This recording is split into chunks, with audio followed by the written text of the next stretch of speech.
Welcome to Shorty SuperCoach, and today we're going to preview the West Coast Eagles and everything they've got to offer us for SuperCoach in 2017. If you haven't caught any of these previews so far, we take a pretty broad look, guys who might offer us some value, breakout contenders, returning from injury, etc. So not necessarily your obvious picks, and we don't focus on the draftees just yet as they sort of make their chances a little bit clearer through the pre-season. So the Eagles, to be honest, there's not a stack going on here. A lot of clubs you'll search through and you almost got to condense it a little bit on how much time you speak on each player, but certainly the Eagles, I honestly don't think have a great deal of value really coming at me at this stage.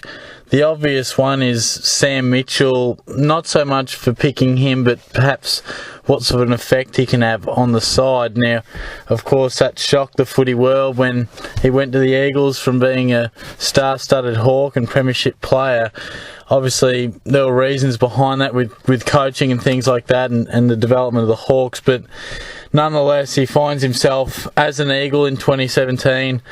And how's that going to affect the shape and the look of the midfield at West Coast? Well, the obvious guy you look towards is Matthew Priddis, who you look at the two players and basically they play a similar role. Now, Mitchell, of course, made his name as the extractor, was once touted as the inside ball winner, has kind of gone outside a little bit more as his career's gone on and sort of used his great kicking ability a little more, where Priddis has forever been the main man on the inside. And I expect that to continue on.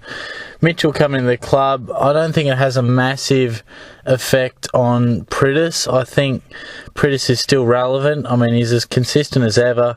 Since 2011, he's gone 109 plus, with the only exception being 2013, where he averaged 101. So 109.1 last year, you can get him for 593,800. So I personally would probably not be looking at Priddis, just because I think he's probably got a bit of an unknown factor about him with Mitchell. If I was a betting man, I'd say that he'll still average about your 110. But the fact is, when you're paying about 600k, you can't afford to have a slight bit of doubt. And the fact that Mitchell does come on board raises a little bit of doubt. Now, it might help Priddis to have another gun midfielder alongside him, like Selwood and Dangerfield. It may hinder him, and they may share the workload a little bit, and he may average 105. So I just think when you look to premiums, you can't have a shred of doubt. It's got to be as clear-cut as possible that they're going to have a great season, if not a career best season. So I think when there's a little bit of an unknown, a new figure coming into the midfield and will no doubt be a key player in there, then we maybe just got to reconsider. And if you're really keen on him, then you'll keep a massively close eye on his pre-season form. But I think there's probably other options out there that could press towards your 115 and mount better cases than Priddis. Is Mitchell relevant at all? I mean, that's probably a question as well. He's well priced at 104.4 average, which puts him at 568,000. But I don't think he's really been a top-end premium for some time. I mean, in 15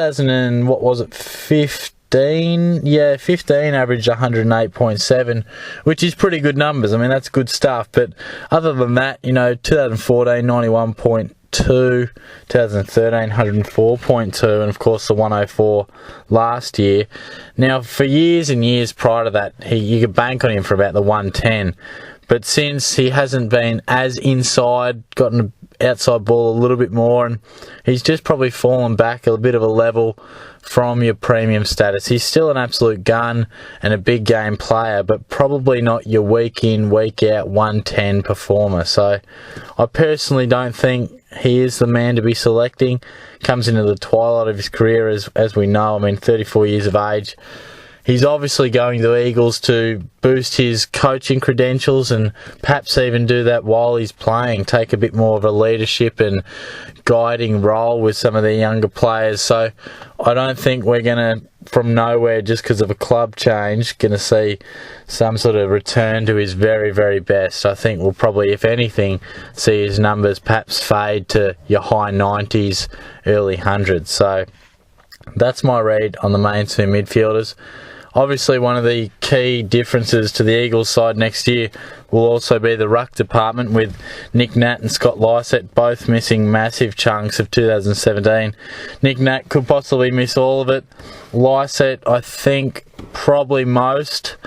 They're more hopeful on him getting back earlier from what I can read, but nonetheless, the opportunity for another guy to step up is there, particularly in the first 12 to 14 rounds, and the obvious man is John Giles. Now, of course, I'm not going to sit here and tell you to pick him, because I certainly won't be, but it does provoke a little bit of discussion, and people will probably be wondering, well, even out of interest's sake, who is going to be the main man? And you know, sometimes when a guy takes on that main ruck role, then all of a sudden we see this big season because he gets more minutes, more hit-outs, and some people do thrive on that sort of setup where they are the sole ruckman of a side. Now, Giles is certainly that.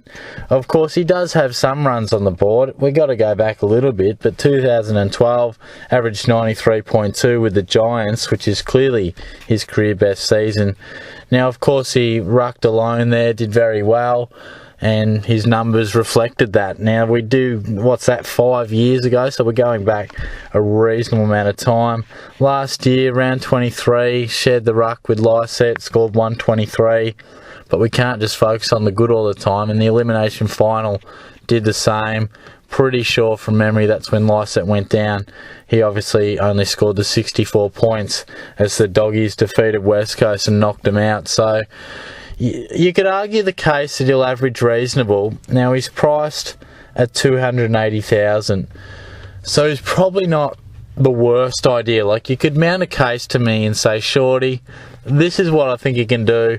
I'm going to roll with him here. He's going to get time. He might share it with Vardy a little bit, but he will basically be the main man. I'm going with it. And I go, all right, I understand why you're doing that, but I'm not going to advise it. I'm not going to sell it to you as something you should do, because I think it's far too risky. I don't think he is very well credentialed at this stage of his career. I mean, obviously he was playing good footy back then. That's 5 years ago, probably going to his peak. He hasn't played much footy of late. He could shoulder the workload nicely and be a reasonable option. If I'm predicting averages, I'd say probably high 80s. I feel like he could probably get to that, but I wouldn't expect him to do it for the whole season. But obviously selecting him is going to be for the purpose of making money, which you might be hoping that he catches fire to some extent in the early parts of the season. So I'm not too sold on him. I think he's past it. I think the game may have gone past him a little bit too. I mean, he is an insurance ruckman, and you know, the Eagles, they got to delve into their insurance at this point in time. So that's where he becomes relevant. So some people may just see the fact that two real ruckmen have gone down from a side. Who's going to fill that void? There's points to be made, and that's understandable. I think he'll have a reasonable year, but to be selecting him in our SuperCoach teams is fraught with danger, if you ask me. And I think it's more and more looking like most people are going to go with your set and forget, maybe even take a risk with a Grundy, with the thought that he might break into that real elite bracket. So it looks as though the mid-price ruckman is dead for 2017. Sometimes there's some tempters, but at this stage it looks like many will be avoiding any sort of temptation throughout that. So basically that's probably really all they're offering, and I can't really see any Eagle lining up in my side. I'll roll through a few names that I think are underpriced and could go better, but I just don't think they're genuinely SuperCoach relevant, each with their own individual reasons. Andrew Gaff, I think he's about to break out for sure. I think he'll return and maybe even go past his 2015 numbers that saw him average 103.8. I think Mitchell may help him more than anything. If he were to hinder Pritis, if he were to help him ever so slightly, I don't think the bearing on Pritis will be enormous, but I think it could be on Gaff. I think just that other A-grade midfielder in the side could continue to take the heat off Gaff, which he definitely does struggle with. And of course, Shuey is also a quality player and had a good season. He averaged 90.7 last year, and I feel like he's in the prime of his career. Had the 35 touches in the losing final, and I watched that game, and he's no doubt the best player. I think he and Kennedy were certainly the standalone players for the Eagles in what was a pretty dirty day for them. And I think we could probably see his numbers bump up 15 to 17 points if I'm guessing numbers. I could probably see him averaging around that 106, 107 mark for sure. He's a great outside ball user, a damaging player. We'll continue to look to add a bit more inside game to it, but no doubt his role is to win on the outside and be damaging by foot, and he does that pretty well. And I could just see him entering his career best season or his career prime, and that could result in a career best season. So maybe a sneaky look for your draft side, but I don't think we'll be taking a risk on Gaff for your SuperCoach Classic. Elliot Yeo continues to tease, and I think that's all he is simply a tease. People get a little bit wound up with him sometimes. I mean, you know, he's nicely priced. He's a mid-forward. I can snap him up for 409,000. He's shown signs. He can play back. He can play forward. Maybe he'll get a midfield role. He can take it in the air. He can kick a goal. He's got bits and pieces of every little attribute that you'd like, but we're yet to see them all come together for any length of time.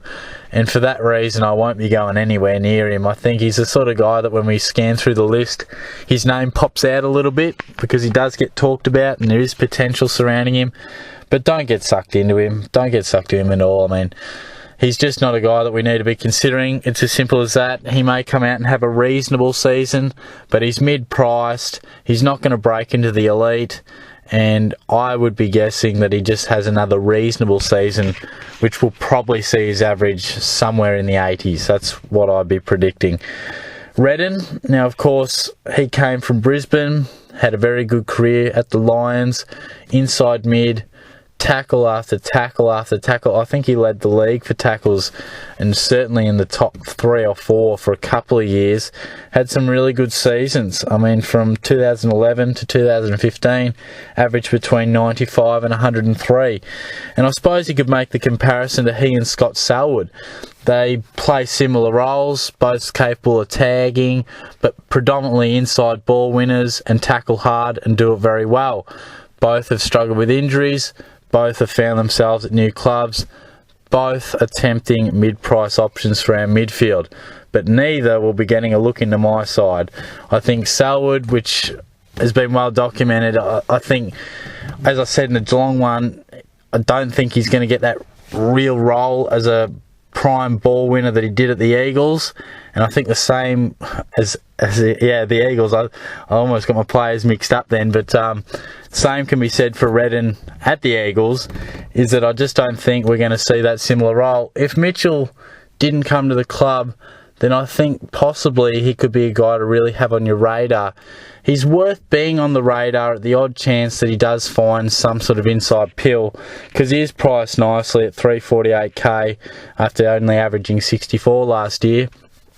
And I guess it's worth noting that he does have a simple SuperCoach game. I mean, he gets on the inside of a stoppage, feeds it out, and tackles hard. He gets good numbers like that, but I wouldn't have thought with Pritis and Mitchell now that he would get that opportunity to do that. Found himself sort of on your half-forward flank sort of set up and rotating through the midfield last year when he did get a crack at it. And I just don't think he'd be a wise selection. He's tempting, and certainly if Mitchell wasn't at the club, he'd be even more tempting, and I'd be keeping a real eye on him. But at this stage, it's quite simply a no. Dom Sheed, a young gun who I think will also have a career best season. He's a very talented player, like Gaff, loves it on the outside, could certainly improve his inside game. He does have a tendency to turn it over at times, but did suffer a lot of injury last year. I can't remember exactly what injury it was, but it was lengthy, kept out for a long period of time. Hence his price at 267,000, 22 years old, 39 games, sort of coming into that real sort of expectation part of his career where you go from promising draftee to we now expect you to be a bona fide midfielder of the competition, and I think that's what we'd be looking for from Sheed. So, you know, if you're going deep in your draft league, then you might sort of look at Sheed and go, well, here's a handy option that some of my mates may have not picked up, and a guy that's probably capable of averaging probably 80 to 90. 90 is probably a little generous, I suppose, but he is capable of that. I would expect, depending how he's recovering, I know he played late games, but if he can have a solid pre-season, he may push you 90, but certainly he'll push up that average, no doubt. And just finally, Josh Kennedy, I mean, average 97.8, 532k, another great season from him, but he's a key forward. I think he relies probably too heavily on a good Eagles side and kicking a huge number of goals. And I just think if we're looking at key forwards, because there's been a little bit of talk how we're going to have to, but I think I'm probably looking at Nick Riewoldt and Tom Lynch before I'm looking at Josh Kennedy, just because I probably think the Eagles may be in for a tougher season, and I just feel that I'm probably liking Lynch the most out of all key forwards, and Riewoldt, well, we know what he's all about. And then you might even have a little bit of faith in Franklin if you are a big fan of Buddy. So, probably not for mine. His averages have been impressive for a key forward, no doubt about that. But we all know the risks that is associated with them, and they can certainly fluctuate their average from year to year quite significantly, sometimes depending on the team's performance. So, that's a wrap up from the Eagles. Not a stack, quite a few names, but not a stack that are relevant. It's tough to get a gauge on how they're going to go this season. They could really improve if a few guys really step up, but equally they could get overtaken by what is a fierce chasing pack from outside the 8. So it'll be very interesting to see how it goes. But that's a wrap up of their SuperCoach options. We only got one left now. Only got the Dogs. The reigning premiers are coming up next, and hopefully I'll have that early next week, and then we can cap off the previews. It's been good. I enjoy looking at each and every club, but then we can really sink our teeth into the real stuff. When February hits, that's definitely when we can hone in on some of our exact positions and really get to the nitty-gritty of who is worthwhile selecting, and we get to start to see a bit of match practice and then your NAB challenge. Then we really start to iron out the kinks of our side, and it does get exciting. We're building towards it, and it's great to finally get around to this part of the season. And yeah, it's very exciting. So as always, leave a comment if you enjoyed it. Let me know your thoughts. Give it a like as always. And above all, subscribe to the channel. It'd be great to get a few more subscriptions. Aiming for that 400. Aiming as high as possible, but certainly that next milestone is 400. And we're starting to get a few on board, particularly the last couple of weeks, which is great to see. So it's always nice to see another one added on, and always good to get that notification as well. So thanks for tuning in, guys. Much appreciated, and I'll catch you soon.